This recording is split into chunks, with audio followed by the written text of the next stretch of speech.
It started on a Tuesday because heartbreak always loves Tuesdays. I was sipping overpriced coffee at a corner cafe in downtown Los Angeles when she walked past, hair catching the sunlight like it was holding secrets meant only for me. Her laugh, bright, effortless, yet somehow brittle, hit me like a slap. I should have known better. I should have left the moment she smiled at someone else, a man who didn't even seem to notice the way the universe tilted around her. But I didn't. I couldn't. Her name was Celine Harper. And the entire world, or at least every teen magazine and Instagram account, had decided she was untouchable. Her voice had the power to make strangers cry in the aisles of Target. Yet somehow I found myself drawn to the small private corners of her personality that no one else ever saw. I never meant to fall. Honestly, I hadn't even imagined it was possible. But there she was, turning the corner with her long silk scarf trailing behind her, and I was gone. Gone into the endless daydreams where she laughed at my terrible jokes and leaned in just close enough for her perfume to haunt me for hours. I met her officially at a charity event for homeless youth, which felt like some cruel cosmic joke. Here I was, a 27-year-old freelance graphic designer with a cat who hated me, standing in a ballroom full of gold chandeliers and champagne flutes, hoping no one would notice how much I wanted her to look at me. She arrived like a revelation, silver dress catching the lights, her fingers casually brushing a diamond bracelet, completely oblivious to my existence but somehow, impossibly aware of it. Celine Harper, I whispered under my breath, as if saying her name might summon her to my side. And then she did the most devastating thing imaginable. She smiled at me. Not just a polite smile, not the celebrity-to-stranger acknowledgement of an autograph line. She smiled like she knew me or like she might know me if she tried, and my stomach did the thing that feels like it's simultaneously falling and combusting. We talked awkwardly at first. I told terrible jokes about the hors d'oeuvres and she laughed, and I was sure I was already ruined. By ruined I mean completely destroyed, because there is no coming back from a voice that sounds like melted honey over your soul, paired with eyes that seem to see every inch of who you are, even the parts you try to hide. It didn't take long before we were meeting again, secretly, during those odd hours when LA felt like it belonged to no one. Rooftops after midnight, tiny diners with half-broken neon signs, quiet streets where the only witness to our conversations was the echo of our footsteps. She talked about music, about heartbreaks that no one could write songs about dreams that felt fragile in daylight. And I talked about nothing really except hoping she would lean closer, hoping her hand would brush mine. And it did. Her hand brushed mine on a cold rooftop once, and it was enough to burn a permanent mark into my memory. We laughed at the danger, at the possibility of being caught by photographers or worse, caught by our own hearts. But I didn't care. I never cared. Until the day everything shattered. She invited me to what she called something small, very personal. And I expected a dinner, maybe a secret gig, some private song for just the two of us. I wasn't prepared to find myself in a sunlit backyard garden, her mother pinching her cheeks with pride, her father beaming, and me stomach dropped into the abyss. Her hand was adorned with a ring. A ring. A wedding ring. I wanted to laugh. I wanted to cry. I wanted to disappear. Celine, I said, voice barely above the hum of a summer breeze. Her smile was the same, soft and almost guilty, and I realized she hadn't lied to me. She had never promised me the world. She had only shown me glimpses. The glimpses were enough to make me want to steal the entire sky. I didn't know how to tell you, she whispered, voice trembling slightly. I never thought it would matter. It mattered. It mattered more than anything I had ever felt. My heart twisted in ways that words can't touch. And yet, when our eyes met, there was a flicker. A spark that dared to defy the impossible. That dared to whisper that maybe, just maybe, love could sneak into the cracks of reality even when it seemed forbidden. I walked away that day. Tears I refused to let her see. Letting the garden fade behind me like a dream I wasn't supposed to remember. Weeks passed. We continued to meet, but in secret, in whispers, in moments stolen from the life she had chosen. Every touch, every laugh, every shared glance was a rebellion against the reality of her vows. And every time she smiled, I felt the world tilt dangerously, beautifully, in ways I couldn't control. One night we found ourselves on a quiet stretch of beach, the ocean breathing under the moonlight. I asked the question I had buried deep, knowing it might destroy everything. Why me? I said. Her eyes glistened like she had been waiting for me to ask forever. "Because you see me," she said simply. "The part no one else does. The part one thought I would never let anyone see." It was both a curse and a blessing. And maybe that's what love always is when it chooses to appear where it shouldn't. I didn't know if we had a future. I didn't know if we were doomed. But in that moment, under the whisper of waves, her hand in mine felt like salvation. And for the first time, heartbreak didn't feel like an end, it felt like a beginning.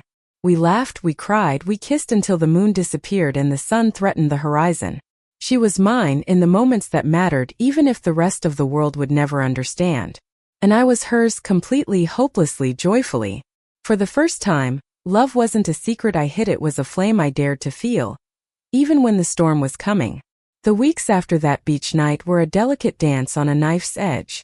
We existed in stolen moments, glances across crowded rooms, whispered conversations over city lights, hands brushing beneath the table, as though the world might explode if anyone noticed. The thrill of secrecy was intoxicating, but it carried the sting of inevitability. Celine's wedding wasn't just an event. It was a looming storm cloud that followed her every step. Invitations arrived at my apartment in little white envelopes with her elegant script, mocking me with each one. I couldn't bring myself to open most of them. Every time I saw the name of the man she had promised her life to, a hollow ache spread through me like wildfire. Yet she found ways to pull me close, even when the universe seemed determined to keep us apart. One evening, under the fluorescent lights of her favorite record store, we huddled behind stacks of vinyl, hiding from the cashier and anyone else who might recognize her. "You know," she whispered, her lips brushing my ear, "I can't stop thinking about you." Her words were a bomb and a blade at once. I wanted to tell her to run from this, to let go before it consumed us both, but the second she leaned into me, her hand warm against mine, I realized there was no letting go. We began creating our own world, one where the rest of reality didn't matter. Late-night drives along the Pacific Coast Highway became our ritual. We'd roll down the windows, letting the salty wind whip our hair, laughing at nothing, at everything, at the absurdity of how dangerously alive we felt together. Sometimes I caught her staring at me, her eyes soft but intense, as though she were memorizing every detail before it could slip away. Those were the moments that scared me most because I knew what she felt, and I knew what I felt, and we were threading a connection so fragile it could shatter with a single misstep. Her world, though, was complicated. There were managers, photographers, fans whose adoration teetered on obsession. Every time she posted a picture online, my heart clenched with jealousy disguised as admiration. How could anyone see her the way I did, the way no one else ever could? And yet, she chose me again and again amid the chaos. One night, after a private acoustic performance at a small Los Angeles venue, we sat on the steps outside, the city alive with neon and sirens. Celine rested her head on my shoulder, and for the first time, I let myself imagine a future with her, not one bounded by rings or promises, but one we could create together. "Do you ever wish," I asked softly, "that we didn't have to hide?" She sighed, a sound that carried the weight of countless sleepless nights. "Every day," she admitted. "But some things, they aren't ours to change. I love him in a way that is safe, predictable. But you make me feel like myself." I wanted to argue that love wasn't a finite resource, that hearts could hold infinite affection for multiple people. But I didn't. Instead, I pressed a kiss to her temple, feeling the tension in her shoulders ease just slightly. Our relationship deepened in secrecy. Weekends became a tapestry of stolen kisses in quiet hotels, secret picnics in the hills overlooking the city, and long walks where we talked about everything and nothing. The intensity was addictive. The intimacy was terrifying. We both knew the world wouldn't forgive us, but we didn't care. Then came the night of her rehearsal dinner. I wasn't invited officially, but she slipped me a note, written in her careful handwriting. "Meet me after midnight. Don't be late." I arrived under the stars, the streets deserted except for the occasional drunk stumbling home. She was waiting in the parking lot, hair messy from rehearsals, dress rumpled but stunning in the moonlight. Her eyes glimmered, a mix of anticipation and guilt. "I can't do this," she said abruptly, voice low and tight. "I can't keep pretending everything is fine. Not with him. Not with us." Her confession broke me and mended me all at once. Then what do we do? I asked, swallowing the lump in my throat. She looked down at her ring, her fingers tracing its outline as if memorizing the cold metal. I don't know, she admitted. I don't even know if I can leave him. But I know I can't stop seeing you. We kissed, long and desperate, our lips speaking the words we couldn't dare say aloud. The world felt suspended, irrelevant. In that moment, love was not a crime, it was a lifeline. The tension escalated over the next few weeks. Her wedding was approaching, and every interaction was fraught with urgency. Our meetings became riskier, yet more passionate.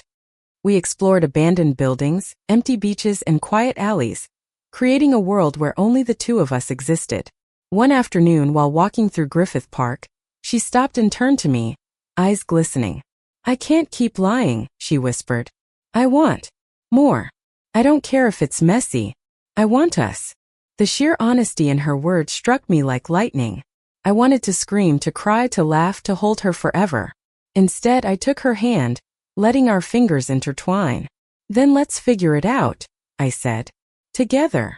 Celine smiled, relief washing over her features, and we kissed, the sunlight filtering through the trees catching her hair in golden strands. It was a kiss that promised rebellion, hope, and a love that refused to be hidden.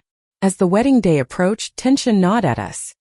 I tried to convince myself I could step back, let her live the life she had chosen, but every moment without her felt like a betrayal to my own heart. Then came the storm, literally and metaphorically. On the morning of the wedding, rain pelted Los Angeles with unexpected force, turning the city into a blur of gray. I received a frantic text from her, "Meet me now." I drove through the downpour, heart hammering, until I found her standing beneath the awning of a deserted cafe, rain soaking her silver dress. She looked like an angel exiled from heaven, beautiful and broken. I can't do this, she said, tears mixing with raindrops. I can't marry him knowing what I feel for you. I won't. The words were a dagger and a salve. I grabbed her hands, pulling her close. Then don't. You don't have to. Not for anyone. Her eyes filled with tears, shimmering with vulnerability and hope. Are you sure? She asked, voice trembling.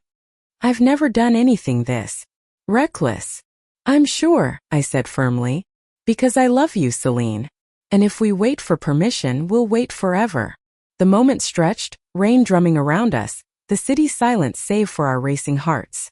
And then she kissed me, the kind of kiss that rewrote everything we thought we knew about love and courage.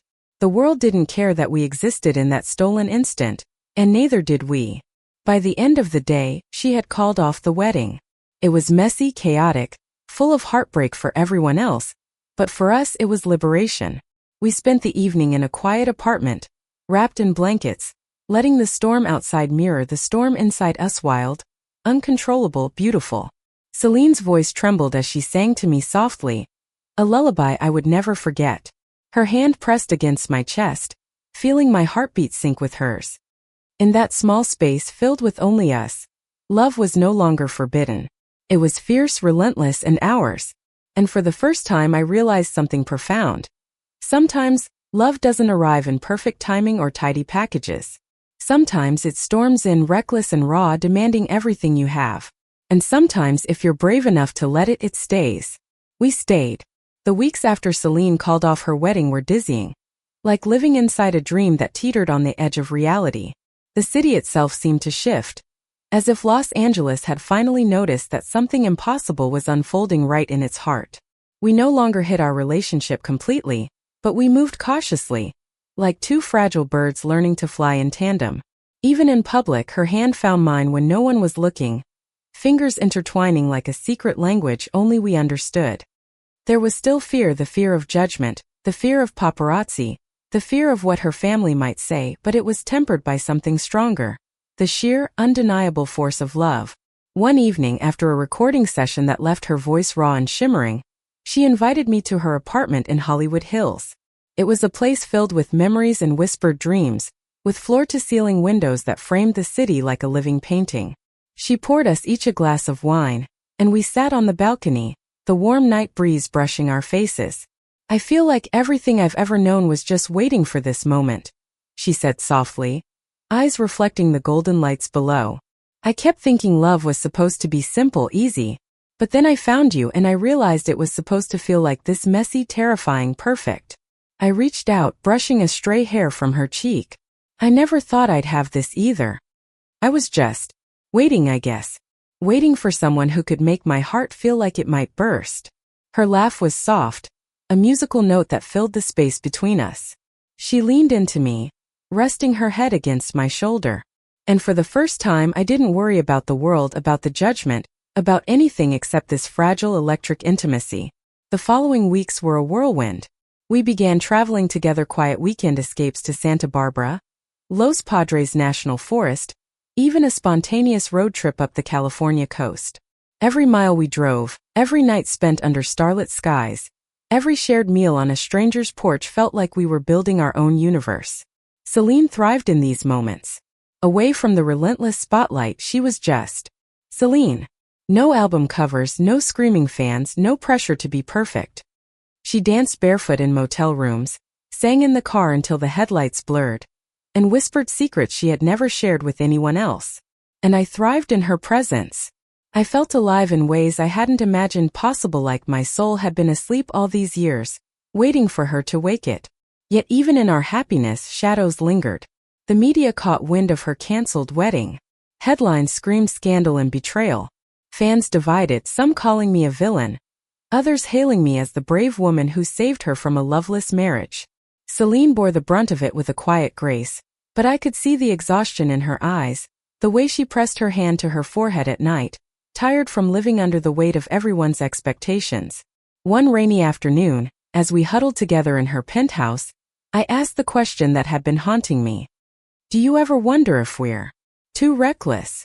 She shook her head, eyes serious, voice low. I've spent my life playing safe, following rules, doing what's expected. And look where it got me, stuck in a life that wasn't mine. Being with you scares me, yes, but it also makes me feel real. Alive. Whole.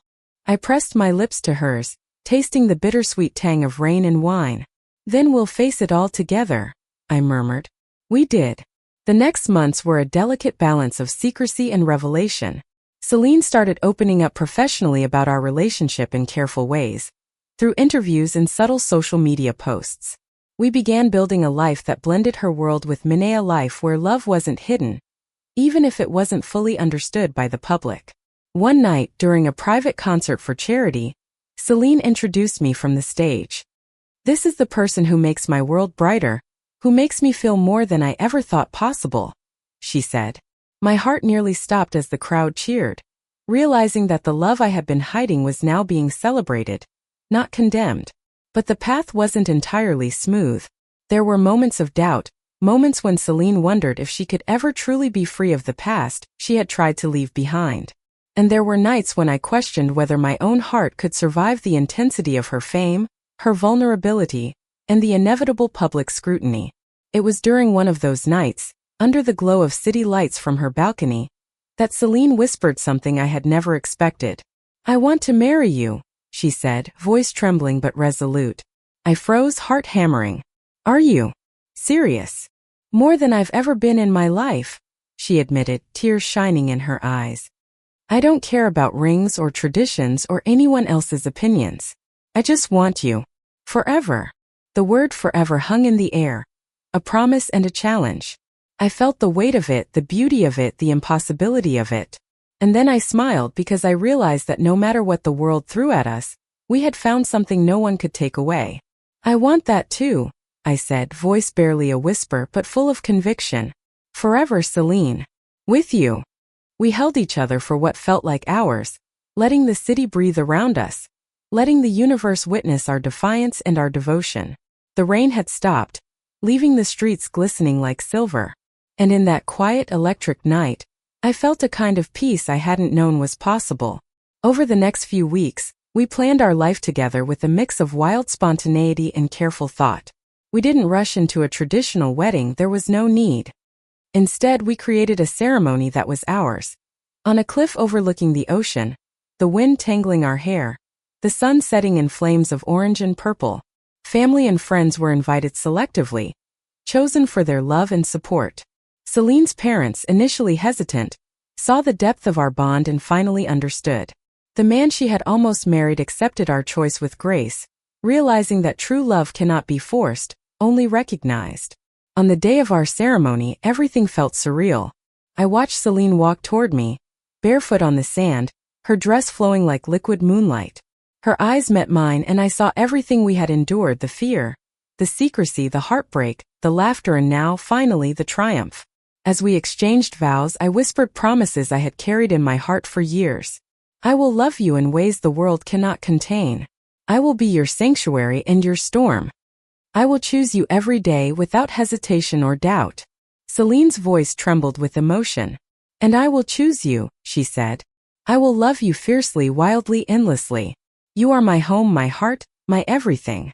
The first kiss as a married couple felt like the culmination of every stolen moment, every quiet tear, every whispered confession. The ocean roared in approval, the sky blazed with color, and for the first time, the world seemed to pause and witness our joy. After the ceremony, we danced barefoot on the sand, the waves curling around our feet, laughing until our sides ached. We celebrated not just our love, but the courage it had taken to claim it, the battles we had fought, and the freedom we had earned. Celine and I settled into a life filled with love, creativity, and adventure. She continued her music career, but now it was infused with authenticity, vulnerability, and the strength of knowing she was loved wholly and without reservation. I pursued my passions, always with her by my side, each day a testament to the resilience of our hearts. Even now, when the world seems overwhelming, I can look at her and remember the stormy nights, the secret kisses, the fear, and the longing. And I know that love, real, defiant, beautiful love, always finds a way. Together, we had rewritten the story that the world tried to dictate for us. And in the quiet moments when the city sleeps and only the stars remain, I still find myself marveling at the impossible beauty of it all. How I never thought I'd love her, and yet, here we are, stronger than the past, brighter than the neon lights, and utterly, irrevocably in love. And maybe, just maybe, that's what makes it all worth it. The months following our cliffside ceremony were unlike anything I had imagined. Life with Celine wasn't perfect, it was vivid, unpredictable, and alive in a way that made every ordinary day feel extraordinary. The early mornings, when sunlight poured into our shared apartment and Celine would hum softly while making coffee, were my favorite. Her voice, so familiar and intimate now, no longer belonged to a stage or a microphone, it belonged to me. We built routines that mirrored our personalities. Spontaneous weekend getaways, lazy Sundays in oversized sweaters, late-night drives with playlists of songs we discovered together. Every day was a reminder that we had fought for this love, carved it from secrecy, heartbreak, and societal expectation, and made it our own. Celine's music transformed. Her lyrics became more honest, more raw, infused with the courage that had led her to me. Fans noticed the difference immediately. The songs spoke of longing, liberation, and love in ways that felt almost too intimate to share publicly. Interviews no longer required guarded smiles. Instead, she spoke of authenticity, of finding oneself through love and connection.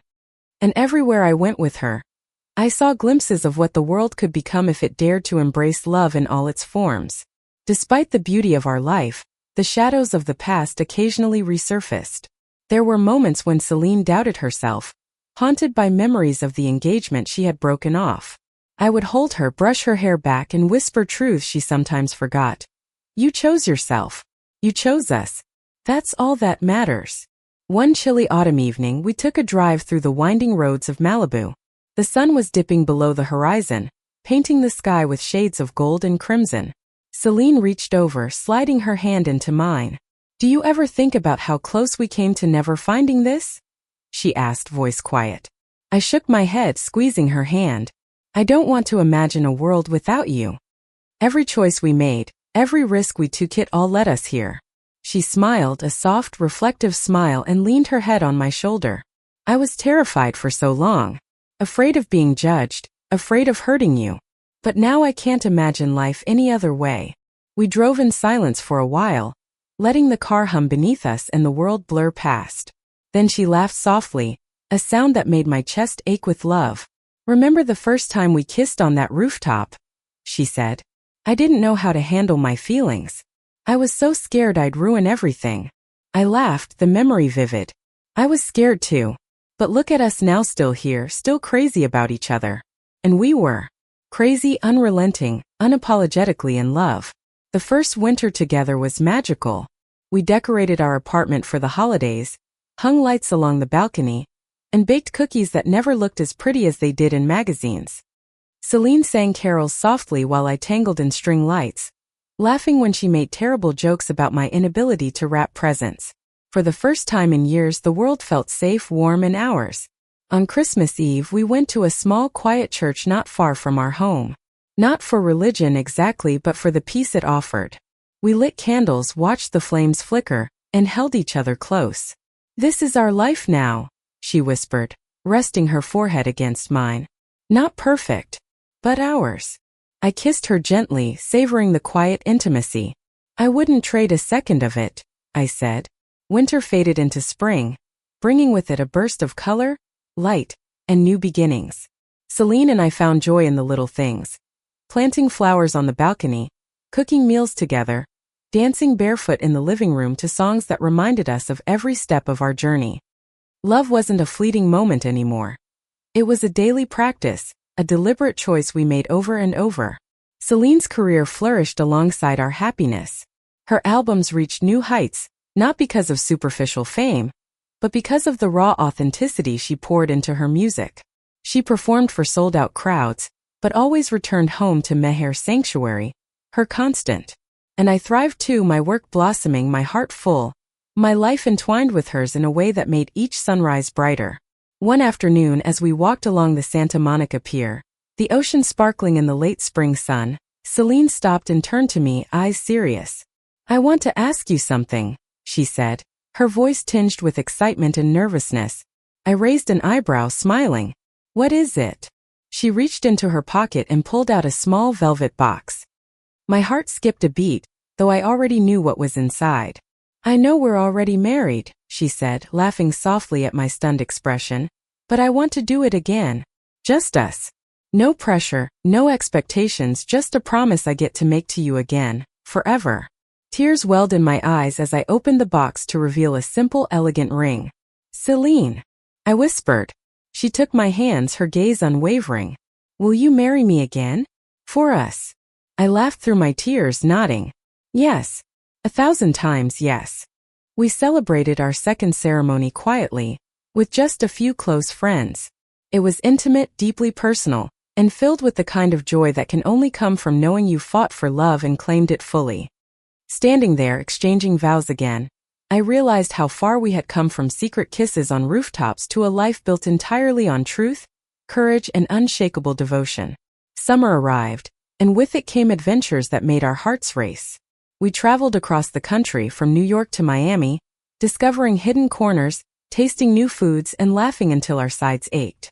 Every trip was a testament to our shared spirit, to the bond that had only grown stronger through trials and triumphs. One evening, in a quiet hotel room overlooking the Chicago skyline, Celine turned to me with a softness I will never forget. "You know," she said, tracing circles on my hand, "I used to think love was a choice between safety and desire. Now I know it's both. You've taught me that." I kissed her forehead, feeling the steady beat of her heart beneath my lips. "And you've taught me that love is worth every risk, every heartbreak, every fear. It all led us here." Our life continued in this rhythm of joy, discovery, and quiet wonder. We built a home filled with music, laughter, and love so palpable it seemed to breathe alongside us. Celine wrote songs inspired by our journey, some heartbreaking, some euphoric, all real. And I found my own voice, both literally and metaphorically, becoming not just her partner but her equal, her confidant, her anchor. Autumn returned, and with it the familiar chill of evening air. We sat on our balcony wrapped in blankets, sipping tea as the city glowed below. Celine rested her head on my shoulder, the contentment in her eyes mirrored in mine. "Do you remember," she said softly, "the first time you saw me and I had no idea who you were?" I laughed, remembering the coffee shop, and the way the universe had conspired to bring us together. "I do. And I never imagined then that we'd be here like this." She smiled, brushing her fingers over mine. "Here is exactly where I want to be. Always." And we were. The years that followed were not without challenges. Life tested us in small ways: career pressures, family dynamics, the occasional harsh headline, but nothing could shake the foundation we had built. Every trial reminded us of our resilience, our commitment, and the love that had once been forbidden but now thrived openly. Celine's music career soared, but she always returned to our shared home with the same bright eyes and open heart she had when I first met her. We traveled, laughed, cried, and celebrated. Each day a gift, each moment a reminder that love true love is both fragile and unbreakable. One quiet evening, as we sat on the beach where it all had begun, Celine leaned into me and whispered, "I never thought I'd love you. But I do every single day, more than I can explain." I smiled, holding her close as the waves lapped gently at our feet. "I never thought I'd love you either. But here we are, and I wouldn't change a thing." The sun set in brilliant hues of pink and gold, the world quiet except for the ocean and our laughter. And in that moment I understood something profound. Love doesn't always follow the rules. It doesn't arrive on time in the ways you expect, or without hardship. But when it finds you, it changes everything. It gives you courage, hope, and a home in another person's heart. Celine and I had found that home in each other. And so we lived wild and free, hearts intertwined, facing the world together with nothing but love and devotion as our compass. Our story, once a secret, then a rebellion, now a celebration, was proof that even the most impossible love could survive and thrive, becoming something beautiful, enduring, and true. Every day I look at her and marvel. She is my storm and my calm, my past and my future, my love in every conceivable sense. And in return I am hers. We never stopped loving each other. Not once. We never will. Thank you for listening. Like and subscribe to get notifications about next videos.